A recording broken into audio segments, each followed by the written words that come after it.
nañ wedd Pastef xaaral la 8. Cheikh Oumar nu ñu mën a comprendre kàddu yi mu yëkkati moom le ministre Abdourahmane Diouf. waaw mais d'abord bi muy wax yaakaar naa RTS la on a tous demandé à ce que ñi nga xam ne dañ leen dénk ay responsabilités pour que ñuy communiquer ci lañ leen dénk du dëgg parce que yoroon na enseignement supérieur te ñu jox ko lu jëm ci wàllu environnement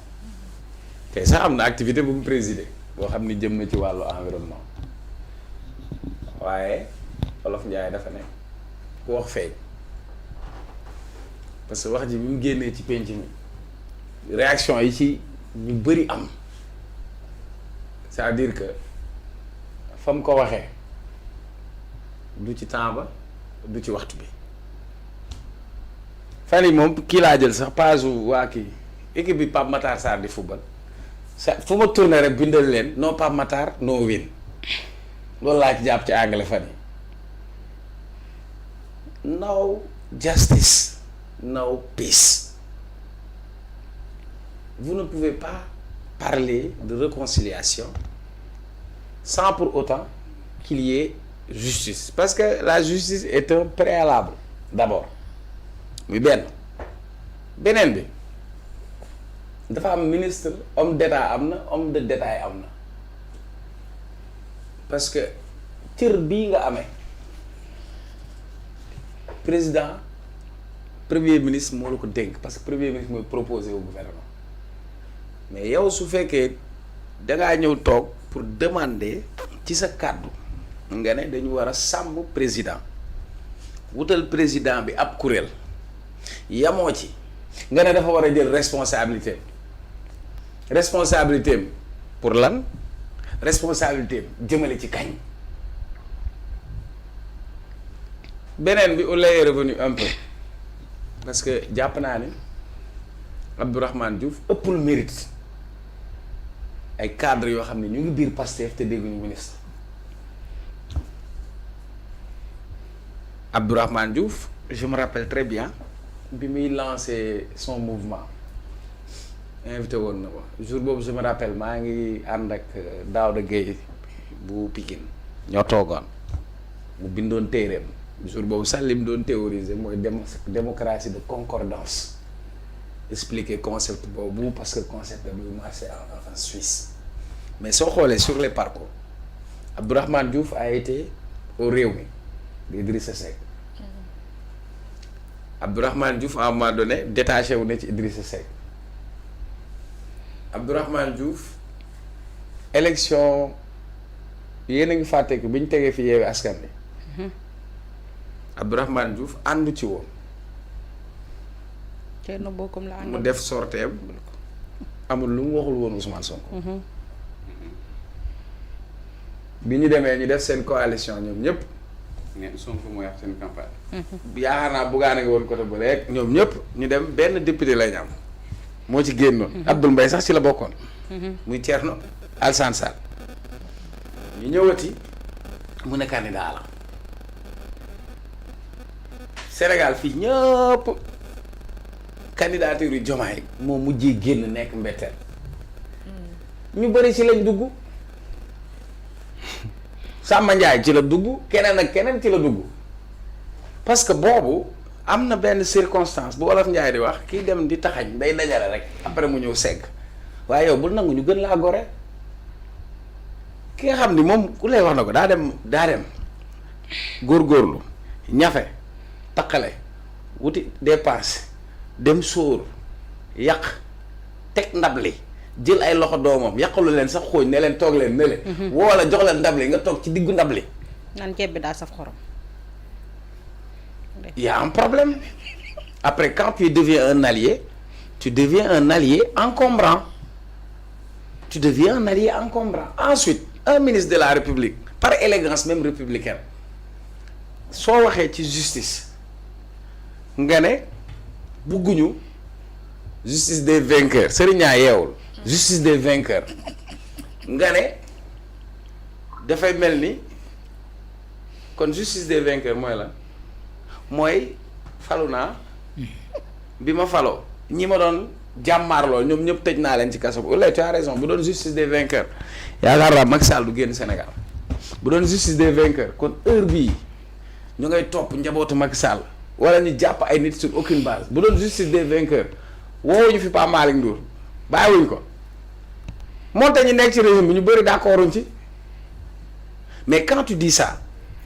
ne serait-ce que par solidarité gouvernementale sax warul woon yëkkati kàddu boobu di ko wax parce que le fait que mu wax ko rek ça veut dire que Yacine ci liggéeyam elle est là pour une justice expéditive beneen bi Sonko de gaaw te wax de waaye lu mu la wax takkal téere Sonko mooy du magu waxoon xamoon naa ko de magu waxoon naa ko la. dafa waxoon lu jëm ci li njëkkoon na fee génn def une sortie mooy ci seen bureau politique boobu ba coow li am fi lu bëri am fi tey dafa am benn stratégie d'isolement nous sommes en politique stratégie d'isolement bi dañu bëgg comme si isoler Sonko de la sphère décisionnelle parce que pour man la coalition Diomaye elle n'a plus sa raison d'existence parce que c'était une coalition électorale ce n'est pas une coalition politique dafa amoon une mission bien déterminée mooy ci élection lañ jëm ñu ubbi géew gi ku ñëw dugg ci mais xam nga kañ la coalition Diomaye pare bi législative yi jotee Ousmane Sonko a très bien fait de dire que day dem élection législative sous la bannière de Pastef jour bi mu defee loolu si nga commencé gis Maître Moussa Diop commencé génn ñeneen ñi commencé génn léegi nag on ne peut pas scier la branche sur laquelle on est assise parce que bu dul woon Ousmane Sonko Diomaye du dégg président ba Abdourahmane naan day dégg ministre c'est ça la vérité loolu mooy dëgg beneen bi li nga xamante ni mooy légitimité politique dafa am légitimité politique am légitimité historique am légitimité populaire dans cette histoire là le seul homme qui détient à la fois la légitimité historique la légitimité politique et la légitimité populaire il s'appelle Ousmane Sonko je m'explique Sonko kañ la nekk ci xare bi sumb xeex li lan moo ko ci fekk tu as raison moment bi ñoom ñi nekk ci difficulté ñu leen di tëj ci ay kaso Abdourahmane daa toogoon ne bus bale ay affaire terroriste la ñi ci incriminé woon ñan la ñu bokk Pastef bi ñu leen di jël di leen tëj ci kaso bi Abdourahmane fu mu nekkoon Abdourahmane demu fi élection locale fee mu dëkk Rufisque est-ce que da koo gagné où est la légitimité politique dans tout ça en termes de représentativité lan mooy sa poids politique yow ban apport lañ mën a tànn ne lii mooy sa apport yow dem nga sax législative nga ànd ak sa yeneen i nawle te benn député ngeen am moment boobu bi Pastef demee am ñeneen ñu mu àndal match bi tas Pastef am la moitié Yewwi Askan Wi am la moitié des députés mieux encore Sonko n'est pas candidat il a désigné un candidat 2 semaines avant l'élection une semaine la campagne il gagne mu gore lool nag xajal leen ngeen toog kon am na benn posture boo xam ni soo ko waxee c'est tout à fait normal mu indi sikk sàkk la waroon na xool ci ku mel ni Malick Gakou par exemple Malick Gakou a été de tous les combats à côté de Ousmane Sonko su boo jéggi-jéggee sax ay moyens mooy jiitu kenn mus ko dégg dem na fi sax mooy xaw ma bataille de Koungheul boobu xaw ma xeer bi woon dal Sonko ci loxo bi la dal loxo bi dam mosoo ko dégg pourtant moom am na ñoo xam ne ay maire lañ ci Malick Gakou lañ bokk Ahmed Aïdara ne Malick Gakou daa toog ne ko jiitul est-ce que da nga ko dégg Aïda Mbodj loo ko waxal 2014 moo gagné Bambey département gagné commune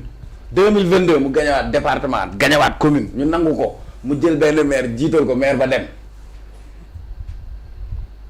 léegi nag lii nag c'est une leçon xam nga la mooy leçon bi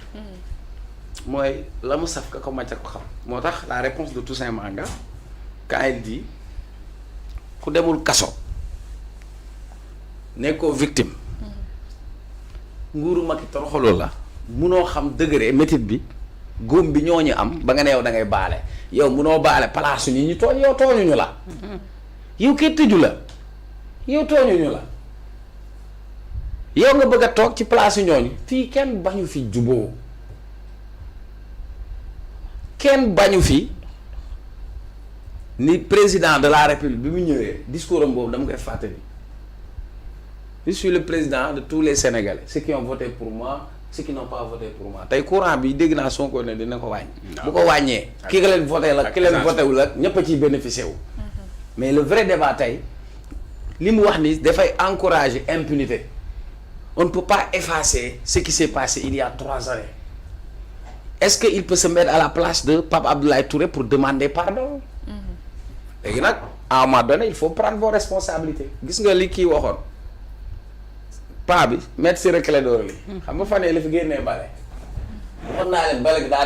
bi daa desoon suy bale cuuraay parce que yow ñi nga xam ne ñoom ñoo porté sa yëf ñoom ñoo ko bëgg ñoom ñoo ci daj ñoom lañ ci tëj ñoo ci ñàkk seen bakkan ñooñu ñoo xam valeur bi. léegi laa lay wax docteur Babou kan moo ko gën a nekk kan moo ko gën a kale. kan moo gën a kale docteur Babou. docteur en économie kan moo ko gën a kale. Khalifa Babacar Sall kan moo ko gën a kale. waajee nekk ministre directeur de la communication xaw ma nu mu tudd. Habibou Dia kan moo ko gën a kale. Pastef ñàkkul ay profil mais Pastef may leen espace pour ngeen mën a exprimer wu yéen ngeen ñëw toog nag di cooli yëpp Sonko lañ bëgg isolé. maintenant nag man j'aurais préféré sa émission bi commencé woon ko ci yëfu Sonko bi naa la wax benn phrase takk ko nag dégg nga le 8 xam nga lu Sonko di def xob yi bon yi lay 8 le 8 xob yi bon yi lay 8 gis nga mbir da ngay am fulla li nga moom yaa koy téye wolof Njaay nag nee na li nga bokk ak liñ la boole ak li nga moom da nga koy xàmmee yow nag suñ la boolee ba nga yaakaar ne yow yaa moom. ñi moom nag bu ñu amee fulla dinañ la téel sa loxo ndax duñ la woo ci ndab li na la kaay lekk kat nga bëgg a jël place su ñëpp wala nga bëgg a dogal ci kër gi bu yàggee ñu ne la téel sa loxo. wasalaam. Serigne ndax kàddu yu mu yëkkati tax nañu mën a remettre en question taxawaay yenn alliés yi ci projet bi moom docteur Abdourahmane Diouf. bon xam nga kàddu yi moom maman en toute sincérité ça ne surprend personne parce que xam nga wolof Njaay dafay wax ni moom. léeg-léeg naar bu ndaw bi lu mu wax ci naar bu mag ba la ko déggee président Diomaye moo njëkk